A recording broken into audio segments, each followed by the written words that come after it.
강원도가 이번 사태를 두고 팩트 체크를 하면서 자료를 냈다고요. 어떤 내용입니까? 네, 레고랜드 개발사인 강원중도개발공사를 회생 신청하기로 결정한 이유를 설명했는데요.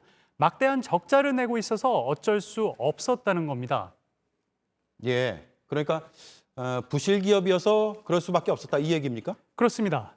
쓴 돈에서 번 돈을 뺐더니 1,700억 원 적자가 추정된다는 겁니다. 그간 땅을 팔아서 수익을 억지로 내왔는데 더 팔 게 별로 없고 대출금 이자와 공사 비용은 계속 나가기 때문에 부도가 날 수밖에 없다는 주장입니다. 네, 개발사의 입장은 그런데 전혀 다르죠. 완전히 반대입니다. 멀쩡한 흑자 기업을 김진태 지사가 파산시키려 한 거나 마찬가지라는 겁니다. 사업 초기 적자가 나긴 했지만 점점 좋아져서 지난해 245억 원을 벌었고 올해도 320억 원 이상의 순이익이 예상된다는 겁니다. 여기에 지난 5월 문을 연 레고랜드의 영업이 잘 되면서 다른 사업과의 그 시너지를 낼 수 있기 때문에 돈을 더 벌 수 있다는 입장입니다. 네, 그러면 이번 사태의 직접적인 원인이죠. 어음, 부도. 여기에 대해서 양측은 어떻게 주장을 하고 있습니까?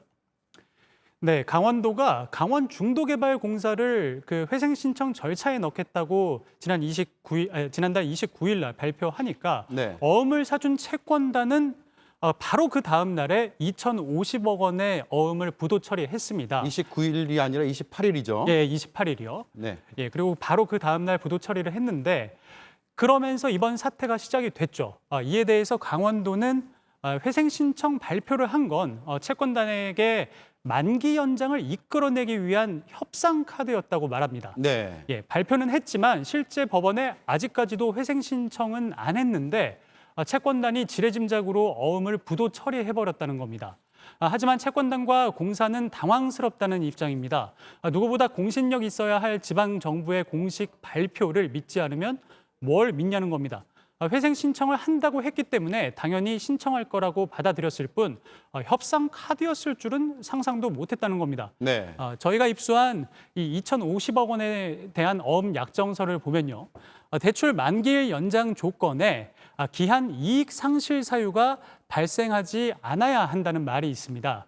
이 얘기는 돈을 빌려간 쪽이 갚을 능력이 없다고 판단하면 빚 연장 안 해준다 이런 뜻인데요. 강원도가 회생 절차를 발표한 것 자체가 여기에 해당된다는 게 채권단과 공사의 설명입니다. 이 때문에 회생 절차 발표가 벼랑 끝 협상 카드였다는 강원도의 주장이 정말 사실이라고 해도 시장의 민감도를 전혀 이해하지 못한 투박한 조치였고 그게 지금의 레고 사태를 불렀다는 지적은 피하기 힘들어 보입니다. 네. 양측의 엇갈리는 주장을 둘러싼 사실관계를 따져봤는데 얘기한 대로 시장을 전혀 이해하지 못한 투박한 조치였다. 이걸 결론으로 보면 될 것 같습니다. 잘 들었습니다. 정원석 기자였습니다.